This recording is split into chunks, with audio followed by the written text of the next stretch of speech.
and welcome to this episode of Family Matters. My name is Purity Museo, and tonight we are asking, why do we have so many cases of domestic violence in Kenya? How do you even find out you are in an abusive marriage or relationship? What is the way out? Remember, let me give you the latest statistics by the World Health Organization. 36% of Kenyan women have reported that they have already experienced some sort of domestic or some sort of violence, and 18% of their male counterparts too are saying they have in one way or another experienced domestic violence. FIDA, report by FIDA, indicates that over 2,000 cases of domestic violence were reported between January and June last year. Almost the same numbers were reported back in 2017. So tonight we want to talk about domestic violence, what must be done to end domestic violence. Keep this conversation going and see your questions and concerns already, but use the hashtag Family Matters KBC at Purity_Museo and at KBC Channel 1. We will be having a look at your feedback. Help me now welcome our special guest tonight. And next to me is the beautiful Linet Oyoo. She is a domestic violence victim. She will be sharing with us her experience, and off air she was telling me she was forced to walk out of that marriage. She will be telling us why she had to do that. Next to Linet is Elmard Rigan. He is a psychologist. He will be giving us more, putting into perspective what ought to be done to stop all this. And then at my far end is Grace Kariuki. She is a marriage and family therapist. Ladies and gentlemen, welcome to Family Matters tonight. And thank you so much for really making it on time, you know. Thank you. So there are so many questions being raised right now. Rigan, if I may start with you. Yes. Why do we have an alarming, rampant cases of domestic violence in Kenya? Is it because people have come out to talk about these issues, or genuinely, really, the cases are increasing, and why is it so? Okay, thank you for having me once again. So to begin with, I'd like to just give a small definition of what domestic violence is all about, also at times called intimate partner violence.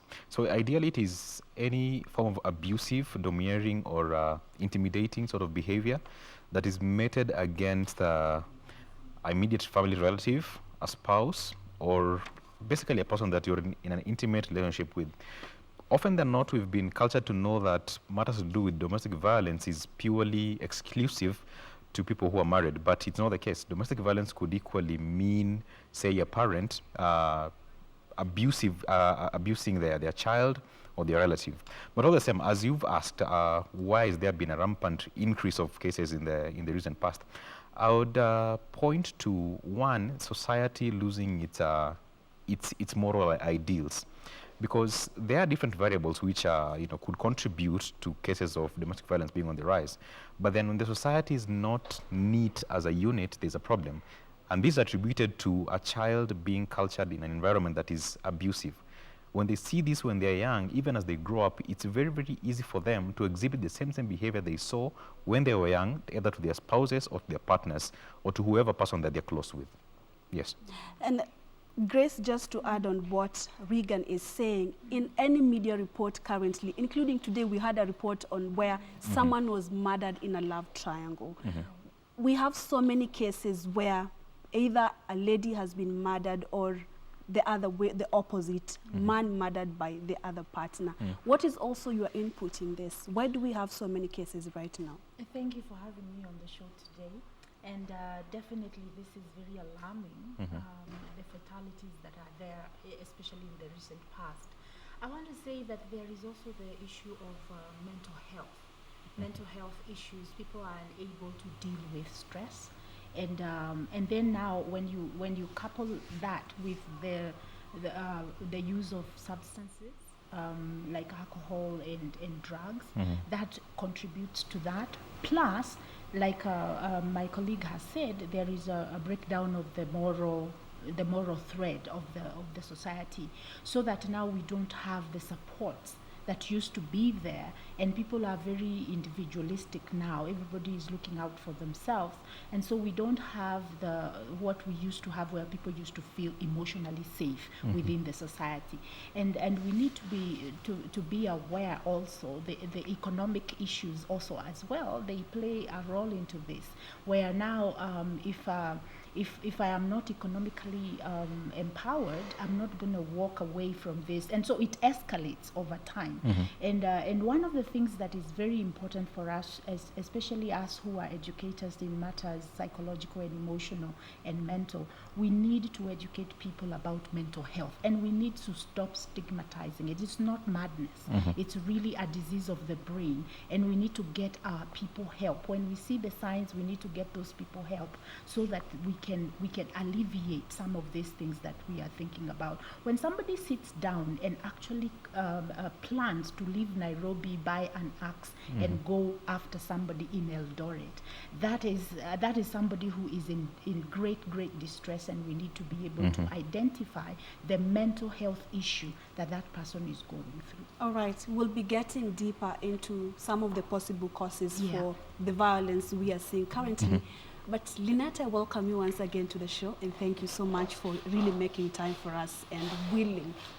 Not many people are willing to share their stories, especially on a media platform. But tell us, you earlier on told me that you really had to walk out of that marriage. Maybe what's your story like? Okay, thank you for having me on the show, Linet. I was married for like 7 years, and it was a violent relationship. I really thought everything will change. I thought he will change. I have 2 kids, and I thought he could change, but nothing changed. He was alcoholic, and every time he could come home in the middle of the night with fights, abuse, every form of abuse. Yeah. All right, and you'll be telling us at what point did you realize, I think now I need to walk out of the relationship, and what really led to that decision.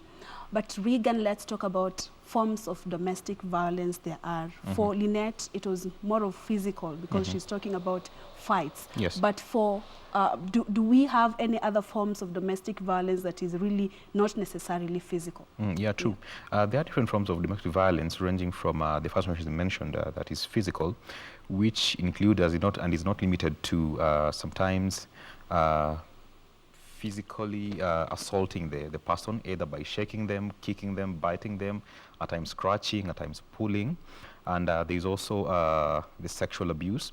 And in this case, it matters non-consensual sex for married persons or couples who are living together. Because as it is, sex is a very, very emotive subject, yeah? And if somebody does not consent to it, it is regarded otherwise as maybe rape or sexual assault, in as much as these people could be legally married or staying together. So aside from the physical abuse and the sexual abuse, there is equally the emotional abuse, now which tends to be geared towards verbal abuse or threats or hurling insults at other person. Some people have also complained of social abuse. That means that the person, or rather the perpetrator, is limiting the other partner from going to social events or functions. This means that the person cannot go, say, for example, to church or to worship or to the mosque or whichever social place that they are supposed to go to freely. They're limited, and that means that they're really being held back, either at home or just locked up. And there's also economic abuse. The intimidator makes sure that the other person is not economically stable, either by withholding funds from them or freezing their accounts or not giving them money so that they can gain control over them. Because the basic of it is that the idea or the deal behind it is to have total control over your abuser. And of course, there's also the bit of isolational abuse, where this person is made to feel that there is no safe space around him or her. They're just in that corner, and that's where they belong, so that the intimidator now feels secure in a sense or in a way, so that they know that without you, you cannot, or rather without me, you cannot do anything. So those are the other multiple forms of abuse exist, but those are the most common ones that have been reported. Yeah, and Grace, by the time a man or a woman, let's say you are the breadwinner, and by the time you decide I'm going to withhold the finances, that's economic abuse, or even physically, you know, hit my partner, what really would lead to that? What are some of the possible causes for that? For Linet, she's saying that the hubby was alcoholic. Maybe is that one of the causes? Do we have other causes? What really leads to one just waking up and deciding, you know what, I'm not going to economically empower you, or just waking up and hitting someone? Yeah. Among the cases that I have seen, and from some of the research that has been made or done concerning the mind of the perpetrator, there is a psychological need to control, to be in control.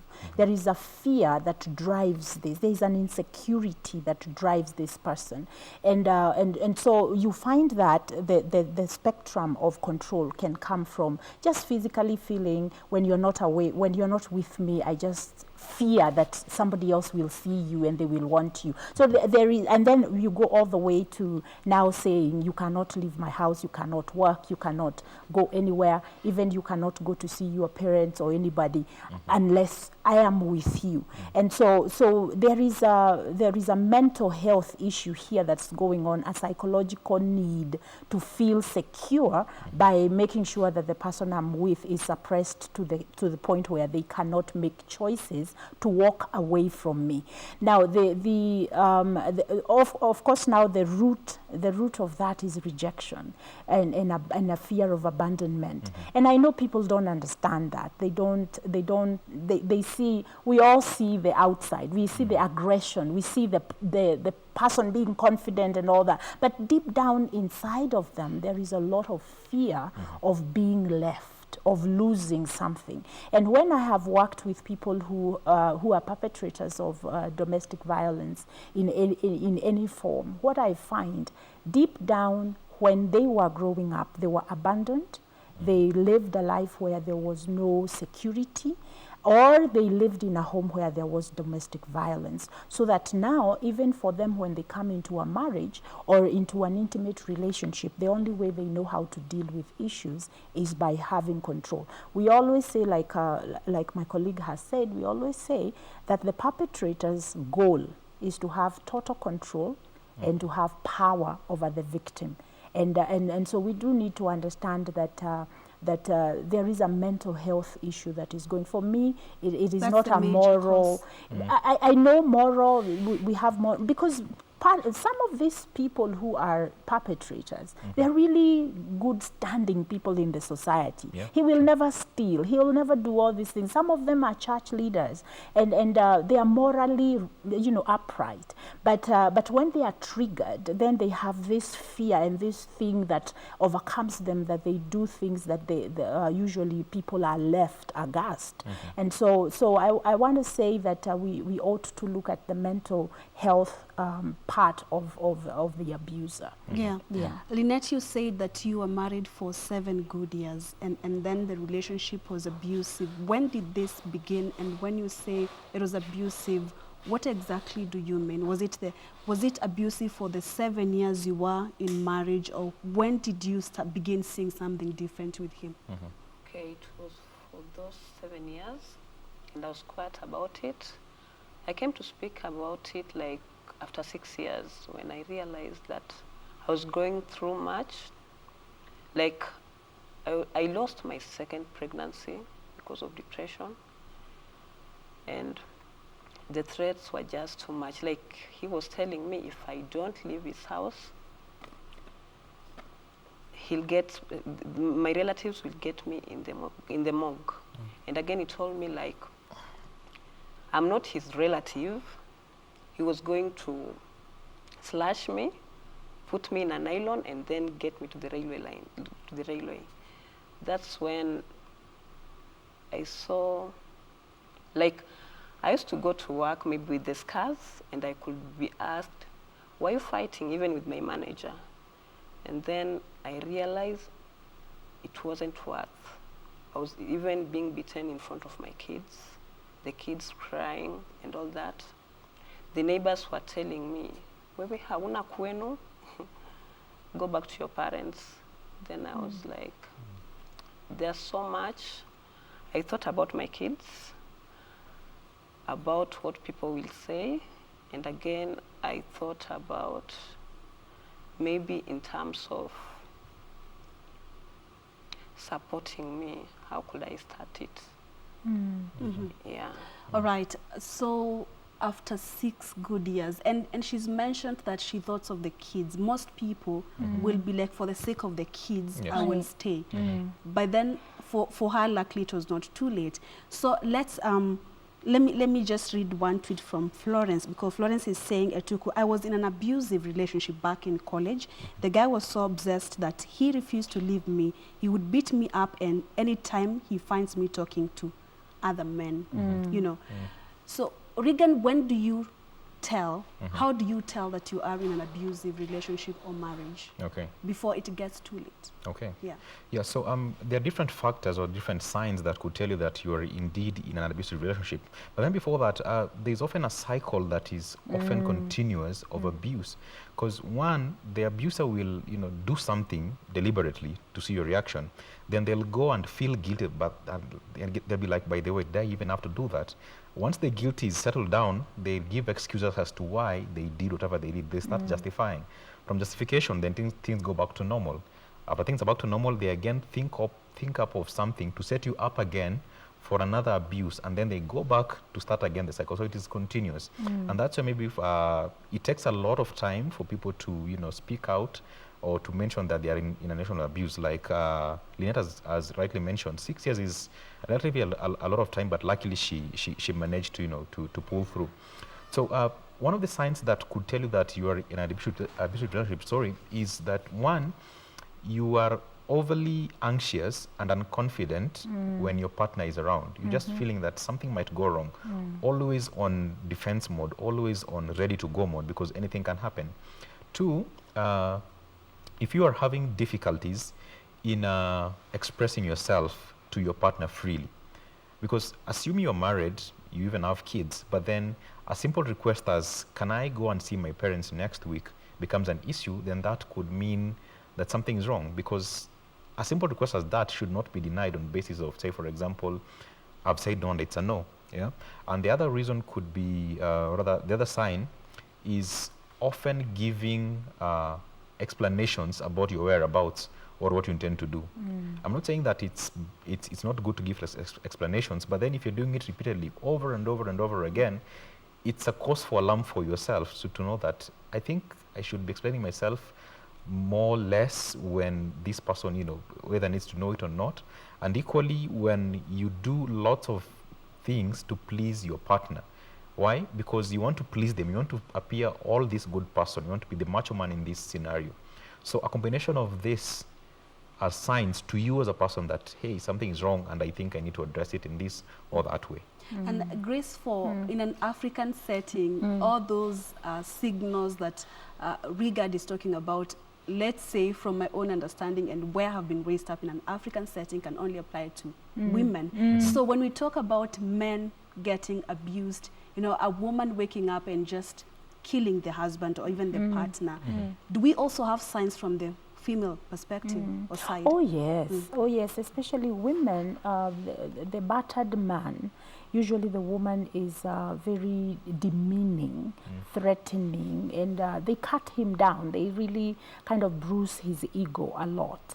And they will hurl insults. They will, because by the time a woman becomes physical with a man, it will take a time. That woman has to be very masculine, because usually what happens with abuse, men physically abuse, but women do the emotional and the mental and the psychological abuse. And so, and they will also do the surveillance, checking the phone, asking about if you're smiling at a woman, coming and standing when you are talking to a female. They feel very insecure. There is a jealousy and insecurity with the woman, and constantly being very nagging, and withholding is one of the biggest biggest ways that women express this abuse. They will withhold sex, they will withhold food, they will not clean his clothes, they will not do what they're supposed to do in this relationship.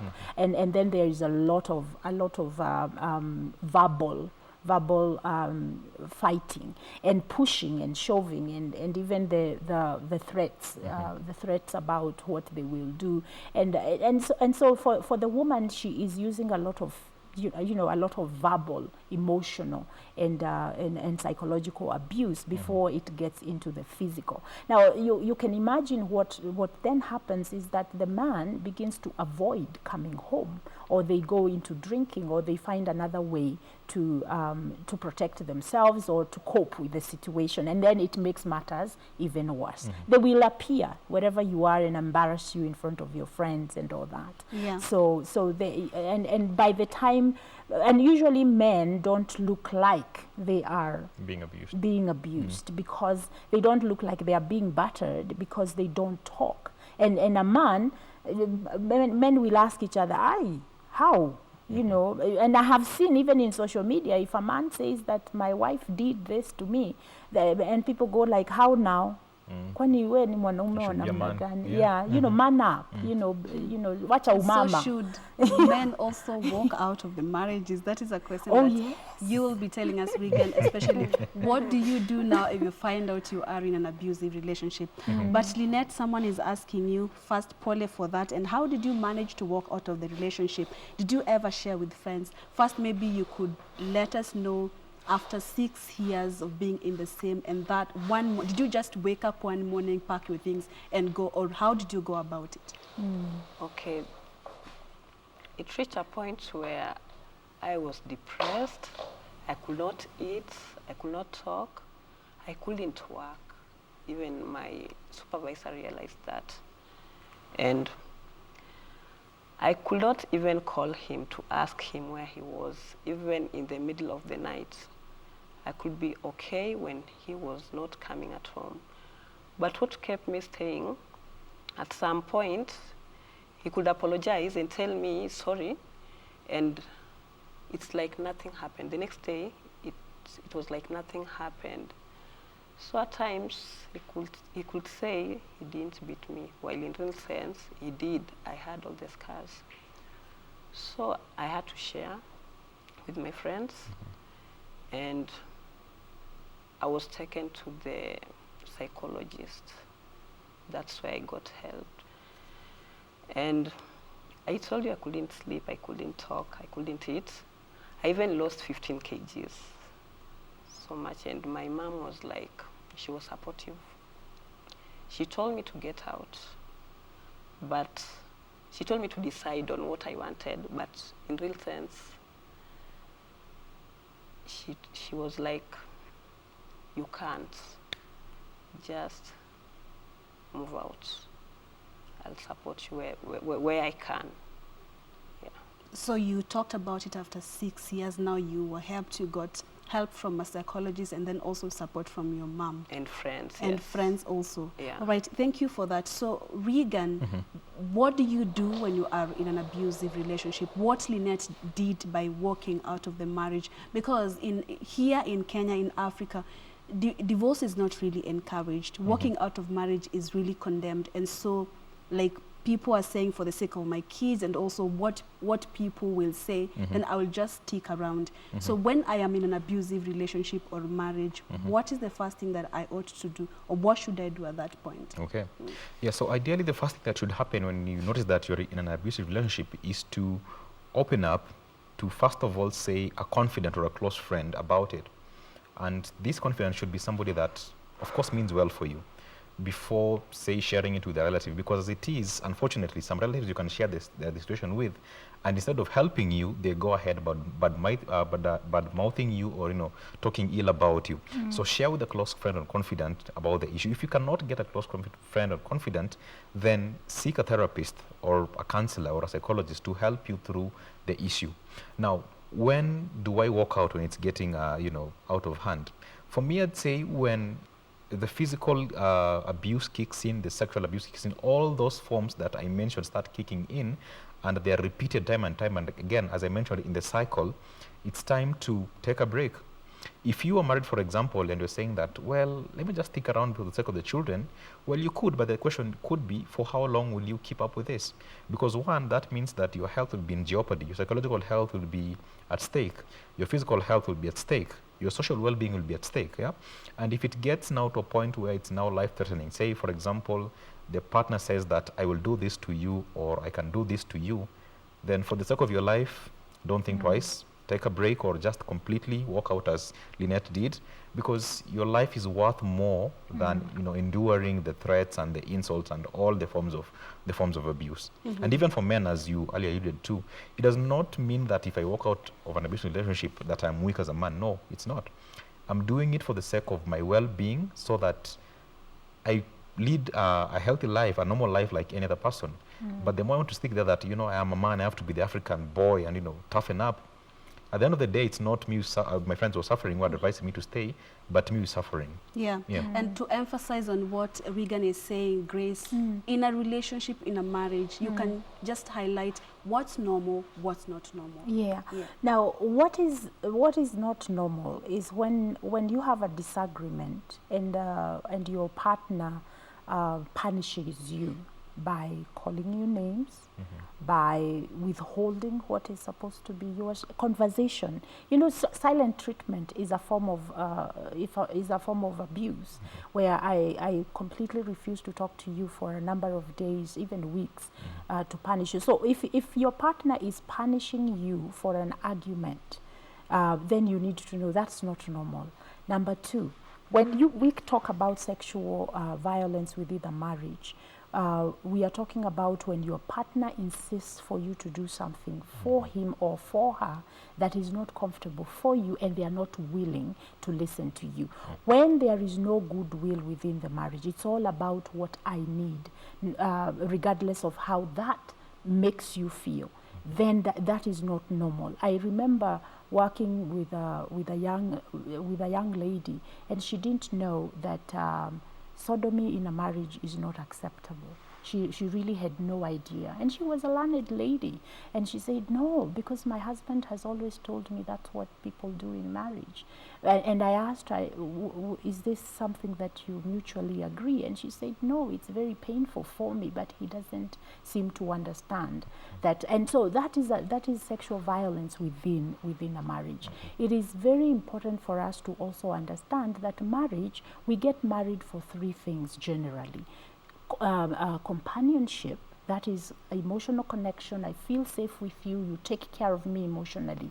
Number two, that I get married so that I can have a partner in life and we can build a home together. We can raise children in a healthy environment and we can grow together as a family. And number three, that you offer me support to grow as an individual.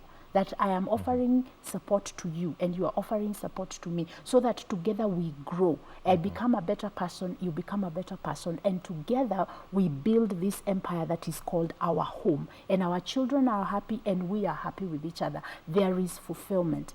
When we have what we call, and that is what we have a lot now, we call them codependent relationships, where one person is getting everything they want while the other one keeps sacrificing for the sake of the relationship. So it's very important for us to understand that there are a lot of things that happen in relationships that are not appropriate. And we need we do need not to react, but we need to be able to understand the appropriateness, like you said, what is right and what is not right within the marriage relationship. You don't have to, if you have to give up yourself so that you can remain in a relationship, that's not a healthy relationship. It's toxic, and eventually what will happen, like Linet is talking about depression will kick in and you will lose yourself. Or anxiety, which is now the fear of what will happen. You walk on eggshells, like she said. When it comes to around 8 o'clock in the night, unasikia matumbo zimeamuka, because now he's almost about to get home, and you don't know what state he will be in, and you don't know what's going to happen. Children, we stay in these relationships for children. And the children begin to be affected because now the environment is toxic for everyone. And so even as we are thinking that I'm going to stay for the children, I would like to tell our viewers that it's important that you talk with a psychologist, talk with somebody who can help you make this decision. Talk about what's happening in your marriage so that they can help you to see it in an objective way. Remember, when you are in this cycle of abuse, you don't have objectivity because you are on alert and you are always defensive. There is no objectivity here. So it is very difficult for you to make a decision. If, for instance, if I were to talk to Linet for a little bit and we just had a chat and explored, I am sure that she could have made the decision to leave before. But it was until she opened her mouth to her mother and said, "Mom, I'm dying," that mom said what she knew in herself she needed to do and said, "But my daughter, come out. Hata kama tutakula sukuma every day, kuja. I will support you as much as I can." Because a victim of domestic violence, that's what they need. They just need that person who listens and hears them and offers support. Exactly. Linet, allow me to ask you this. Just before marriage, I know there was the dating period and all that. How was your relationship with him before marriage? Was he the same way? Was he abusive, or this began when you got into marriage? Okay, this began when I got into marriage. Was not abusive at first. Yeah. So maybe you could, maybe before marriage, was he also an alcoholic, or what really could have led to that? He was, but not as he is now. Yeah. Why I'm asking Linet that is because, Rigan, I want to ask you, most of the time there's the dating period and you get into marriage. Is there a way you can tell that, you know, this person, because, or do people change, or what exactly happens when you're dating this person, looks okay, but when you get into marriage, then everything changes? Is it that we don't take time on the courtship period to learn this person, or is it possible that really someone can change to be that bad after marriage? Well, I'd say that unfortunately, a lot of people don't take time when dating or even courting, because ideally the purpose of courtship and dating is to get to know your partner even more, so that when you settle down, you'll not be surprised if, say, for example, they don't, you know, wash their socks, or they don't do whatever their laundry well, because all this should be put on the table while you guys are courting. Yeah? And so there's a challenge, because there's this facade that people put up when dating, or rather when courting, that, you know, I'm all good, I do things well, I do things right, but then when you get into marriage, find that, alas, things are different. So until and unless people who are in courtship or dating start really assessing and probing their partner more to know who they really are, their personalities, then it will get easy. And so that's why it's even recommended, if possible, when you're courting, just about to get married, go for these counseling sessions. But unfortunately, most people will go to the religious leader, say their pastor, for example, which is still okay. But then how qualified are they to offer you counseling support in terms of, you know, marriage? Because you need that eclectic approach to marriage before you settle down with your partner. Sometimes even inconsistencies in personalities can lead to these problems when you get into marriage. Say, for example, somebody is a super choleric, maybe the male. The female is just a total introvert, a phlegmatic.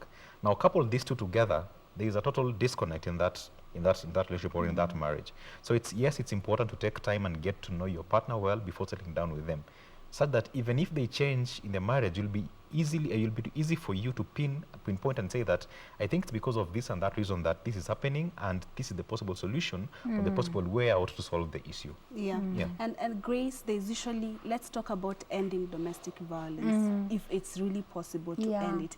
There's usually a lot of blame games when, for example, we've seen on the social media, when it's a lady who's been killed or a man, there's always one to blame. Do we justify, let's say, do we justify the act?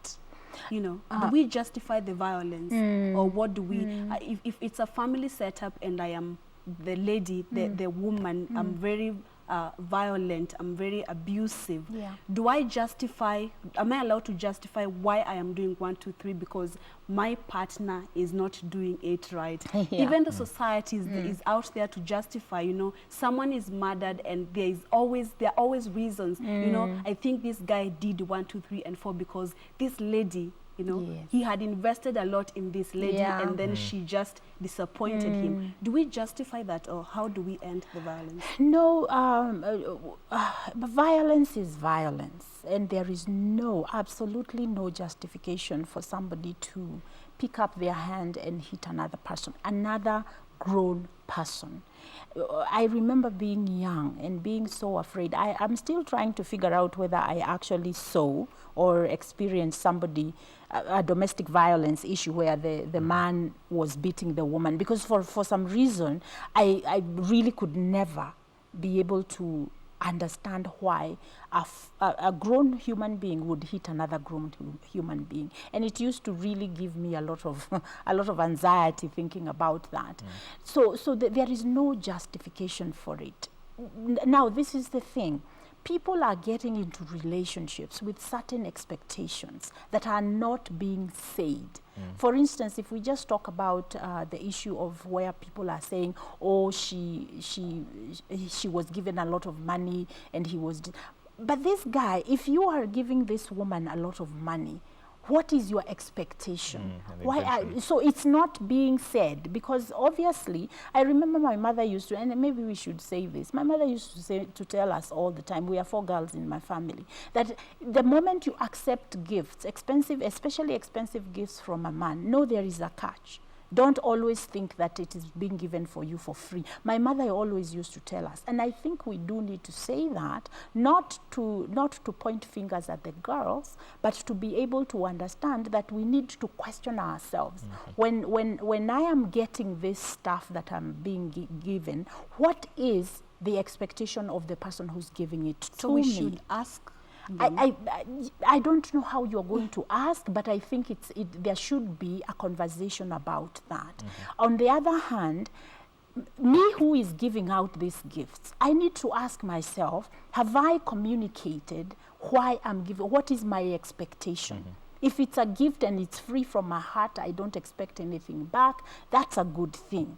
But if I am giving because I want to get something in return, or because I'm solidifying, I'm marking my territory. So if I pay rent for you, then no man should enter that home, that your room. I should never hear of, but I'm not communicating that. So me, you pay my rent and I continue to have my friends come in, my male friends come in, and you are continuing to pile up your anger because you have not communicated to me what you expect. When we become exclusive, you need to let me know. Me, when I love a girl or when I love a man, I don't like him talking to any other female or any other male. No, absolutely not. That is my standard. And then me, at least you have given me information, I can be able to say, hey, I can't go with that. Or we can compromise. Or we can be able to say, what does that really mean? Does that mean that I will never have a male friend whatsoever? What about my cousins? What about the people that I grew up with? You make a choice for yourself. You share this. This is what we don't have. People are walking around in relationships and you have no idea what your partner expects of you. So when they are doing whatever they are doing for you and with you, they have an expectation that has not been expressed. And it's good. That's why we are saying that that courtship is supposed to be a time to gather information. And I will say this to people who are watching us. If you're in a relationship, you need to have at least 5 things. I cannot stand this in a relationship. And 5 things I must have, because it starts with self-awareness. What I am about, who I am, my value system. For instance, if you don't like a person who is a drunk, then you will do is when you are dating and you realize that they drink, that you are going to ask yourself, this drinking, supposing we were, because marriage is stress, by the way, learning to live with another person is stressful. And so if this person drinks before they are married, and then they get into a marriage that is stressful, then what are they going to do? And you know what happens when we drink. The effects, one of the effects of alcohol is that our ability to withhold, you know, actions is lowered. So now we are free. That's why they say people, when they are drunk, they tell the truth. Yeah, we now have honesty in wine. Yeah, we have to wind up because of time. But just before that, maybe in a few seconds, Rigan, just some advice, psychological advice to let's say resolving these issues that arise, you know, because we have issues in marriages and relationships. But just before I could be an abusive partner, or even he could be an abusive partner, do we have a way of resolving all these issues that arise in marriages or relationships? You know, Okay, what are thank the you. tips? Yeah, so back to the basics, seek for help. Now, this would mean the abuser should seek for help, and equally, the one who's being abused. It's two-way traffic, because at the back of the mind of the abuser, they know that clearly I'm doing something which is not right, because the moment they commit the abuse, they'll feel some sort of guilt. Now, this guilt should trigger them to seek for psychological help. The one who's being abused equally should know that I've had enough of this physical violence, verbal violence, and all this form of violence, and therefore it's time for me to seek help or therapy. And equally, society, we need to come on board and champion that, yeah, you know what, these things are happening and they're real, and we need to rally behind them. The same way that HIV was given mileage, the same way that malaria is given mileage, you know, for it to stop, is the same way that we need to campaign for this domestic violence issue, so that it all comes to an end. And it's even enshrined in the Constitution, I think Article 29, Section D, which says that no person should be subjected to physical or emotional abuse. So with all these factors in place, let us pull hands together. If you're being abused or you're the abuser, seek for help. There's nothing wrong with that. And let everybody come on board. And at the end of the day, we'll say that finally, it's all gone. All right, and Linet, what's your final remarks to ladies watching you out there, maybe going through what you had to go through for 6 years? Okay, no one should go through gender-based violence. Don't think or worry about what people will say. It's all about you. Yeah, don't stay in an abusive marriage because of the kids. Yeah. All right, well said in point forms. No one should go through gender-based violence, and don't stay there because of the kids. And don't wait to be killed. Don't wait to kill or to get killed. All right, Linet, Oyoo, and Elmard, Rigan, and Grace Kariuki, thank you so much for making time for us and for making this show happen. Thank you. Looking forward to seeing you once again on you. this show. And thank you all for watching. Thank you for your feedback. Thank you for your views. It has been a great time really having you tuned in and watch Family Matters tonight. My name is Purity Museo. Do enjoy the rest of your viewing, and good night.